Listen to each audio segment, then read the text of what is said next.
Good morning, everyone. This is Jeffy Kennedy, author of fantasy romance and romantic fantasy, here with my first cup of coffee. Could have been a little sweeter. I made a double latte today. Has a bit of a tired. Today is, who knows? Actually, I do know. Today is Thursday. That was the part I was tripping on. It's Thursday, April 1st. No fooling. If you're hoping for a April Fool's podcast from me, you A, don't know me, and B, will be disappointed. I am not fond of the whole April Fool's Day prankster thing. And I don't think it's that I lack of sense of humor. I think I have a good sense of humor. Um, April 1st is just the whole prank thing has never been funny to me. I often find that pranks are crueler than anything else. Um, yeah, I'm not fond of them. I know some of them are funny. I appreciate good satire. Um, there's one couple of kinds of humor that I really hate.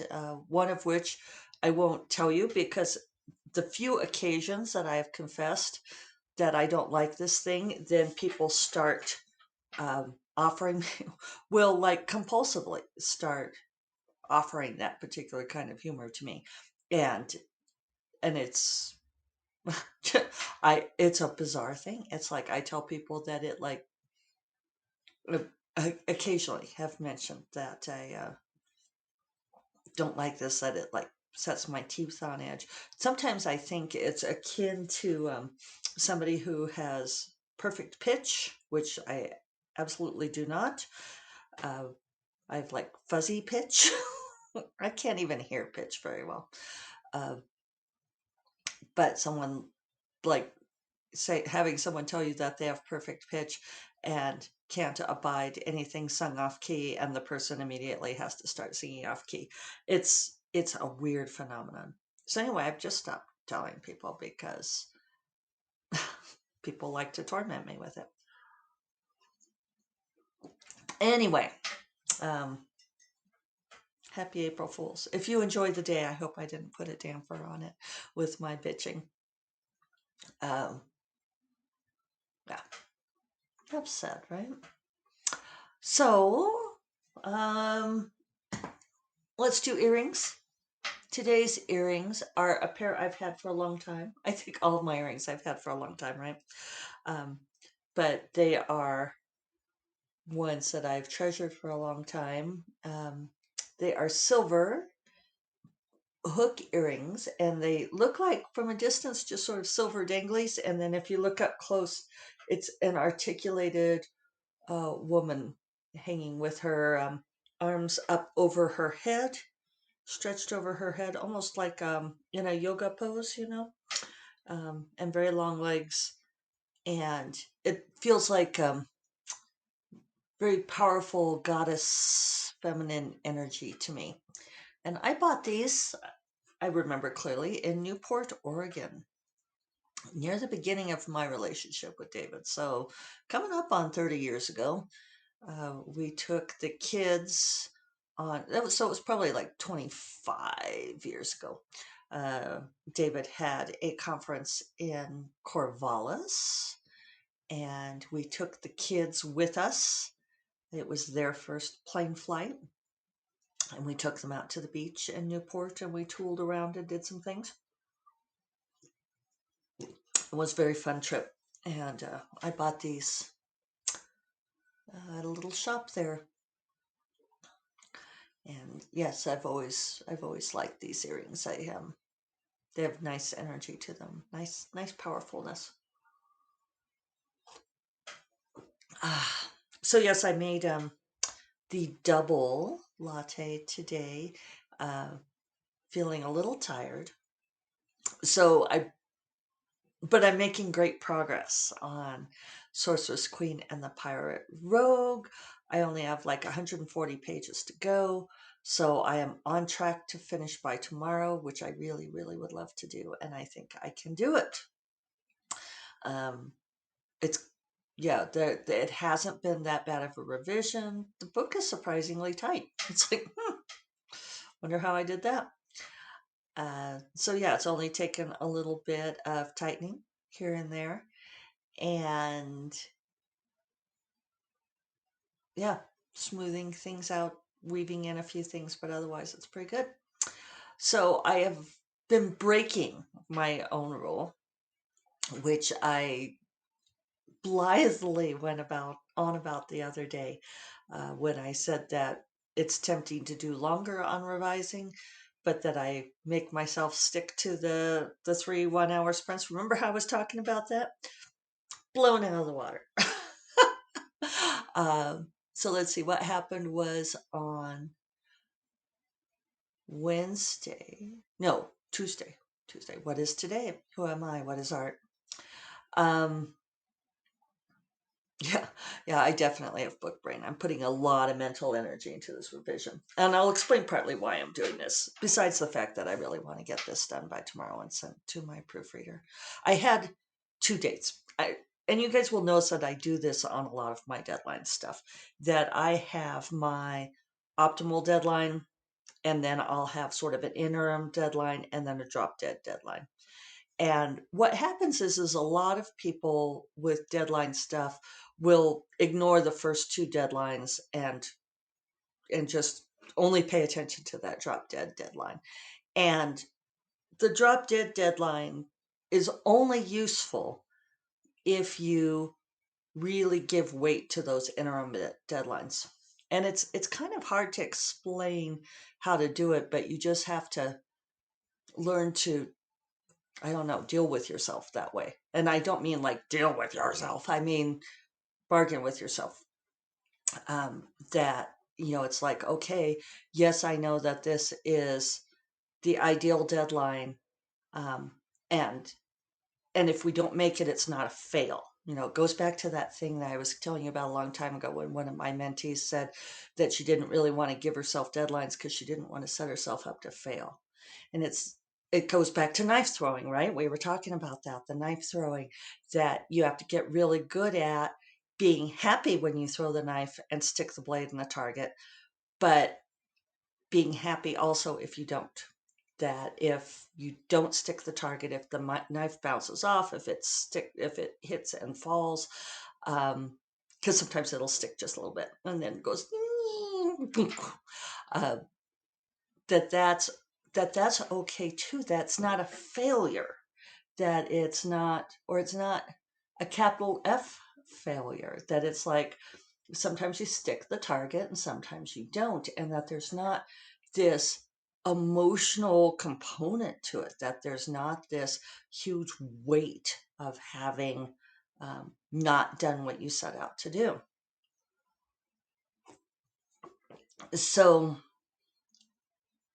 you know, the ideal deadline, the interim deadline, it's like you have to treat it with respect, and that it's a valuable deadline and it's really the deadline that you want to hit, but that you're not a failure if you don't. Does that make sense? Um, and I mean, it's not easy. It takes a lot of time of wrangling yourself to get that into place. So,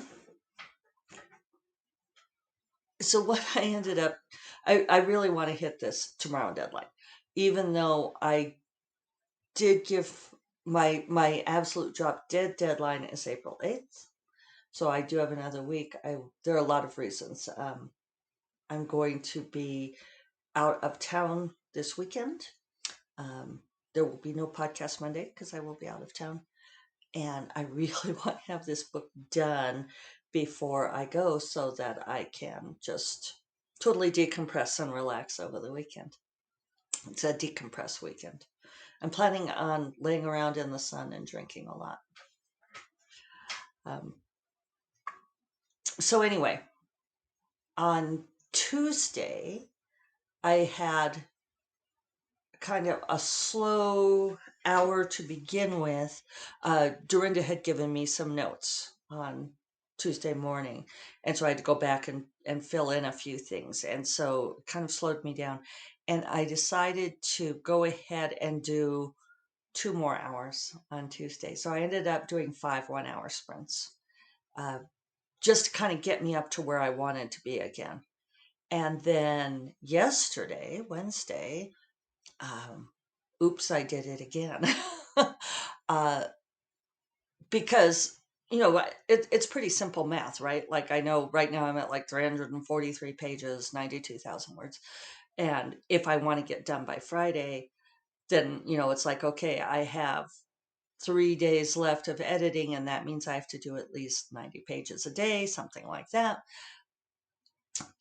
Then, it's like, okay, well, I wanted to catch up. And then I thought, well, maybe if I keep going, I can get ahead of this a little bit, because we're heading out Friday afternoon, and I would like to have a little bit of time to, like, I don't know, wash my hair and pack. Um, so, yeah, my brain is foggy. I can feel it. So I did a lot of pages yesterday. I did another 5 1 hour sessions. And in many ways, while it is draining, it's definitely draining, and I may pay the price for it next week, which is okay because next week I might just catch up on businessy things. Um, it's not bad to do a really intense push as long as you're willing to pay the price after. I know I'm always about the creative sustainability, sustainable creativity. Uh, and I think that's important for the long term. But I do think that if you have the resources and there's good reason to do it, and you're willing to take the downtime after, which I am, because I'm going to be out of town the following weekend too. So gone this weekend, and then the following weekend I get to go see my mother. Hi, Mom. And I plan to do a lot of lying around in the sun there too, maybe in the shade since it's getting hot in Tucson. So, since I know that I've decompressed coming up, it's good to do this push and just get it all done. And I know that it'll be a load off.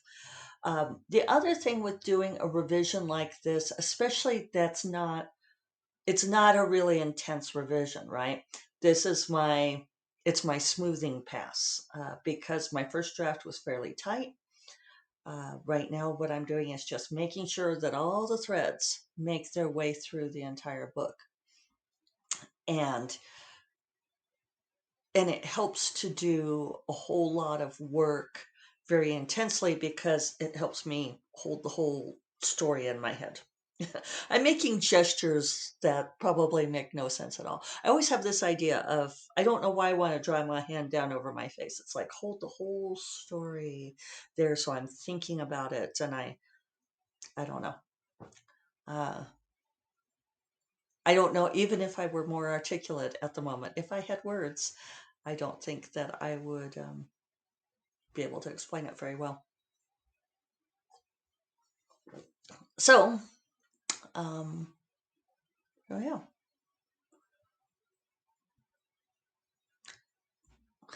a long pregnant pause. It's the only time we can use pregnant with out doing the without doing bite your tongue, right? Uh, so yeah, zony. I'm kind of zony today, aren't I? I'm trying to think if I have other things to tell you. I mean, it's just there's a few things going on. We finally, David had a real challenge with one of the under cabinet lights and getting the wiring to work, and I ended up helping him with that yesterday evening. And um, it's one of those things that the kitchen has been in chaos for a while, and I really want to get the kitchen back in order. I think we finally got it to work last night. It was like it was wired weird when the house was built. One of those things that you don't discover until you start doing the do-it-yourself remodeling. I thought we were going to have to call an electrician, but he finally got it solved last night. So so now he just has to like get all the wires tucked away again and so forth. So and it's a very awkward position to get to where it's at. It's just really hard to get close to it. So I would like to get the kitchen back in order. Um, and I have some coaching to do today since I'm going to be out of town. So, fortunately, even though I am vague and fuzzy in trying to think about anything else, like last night, it was kind of funny because once I was done, David was frustrated and I said, well, can I help you? And he started drawing me diagrams and explaining the wiring. And I was like, you know what? I cannot bring. I would love to help you solve this problem. I can tell you I have zero brain capacity. I said, just, like, because he doesn't have great dexterity with the Parkinson's. And sometimes he can't do stuff very well. And I'm like, I can twist the wires together for you if that's what you need me to do. Because he did, that awkward position and all of that. And I said, but can you just tell me? You just say, that wire needs to connect to this wire. It's like, I don't want any more information than that, please. And that comes back to, what I was talking about a while ago about decision energy. And Amanda Boucher made a comment to me that, that she had understood about decision energy, but she had never thought about it in terms of writing. That, every time you make a decision, that it takes a little bit of energy out of you. It's sometimes I think of it as like reversing entropy. Um, and that might feel like a tangent, like going off in left field, but I don't think it is because, right, entropy is the universe's tendency to go towards chaos, right? For things to come apart. So if if you leave something alone, it's going to come apart. And we see this all the time, right? Things decompose, uh, you know, your house crumbles if you don't take care of it. Uh, Left on their own, things are going to come apart. The only way to counteract entropy is to put energy into something, right? So you have to build to make to grow to, you know, you can get down to the chemical equation, you can do the physics equations, but basically, uh, as a person, right, that you put your personal energy into creating a thing, and that goes in the opposite direction. Creating a story is like that. So every time you make a decision, every time you write down words and add a thing and do a thing, you are putting your personal energy into creating it. That's part of voice. That's part of what makes our stories unique, right? The ideas aren't unique, but that energy, your personal energy that goes into those words is what's unique.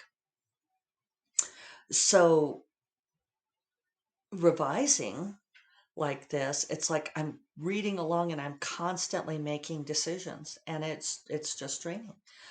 Fortunately, while I'm in it, and it's probably part of why I'm foggy because I think like I'm working on it even now. I've got all these things that I'm holding in my head. There's the gesture over the face, whatever that means. Holding it in my head, and it's a really good reason to want to get it done because once it's all done, then I can let it go. So I think that's what I'm going to go do. I'm going to go work on this. Um, I'll remind you all that First Cup of Coffee is part of the Frolic Media Podcast Network. You will find more podcasts you love at frolic.media/podcasts. And I will talk to you all tomorrow morning. You all take care. Bye bye.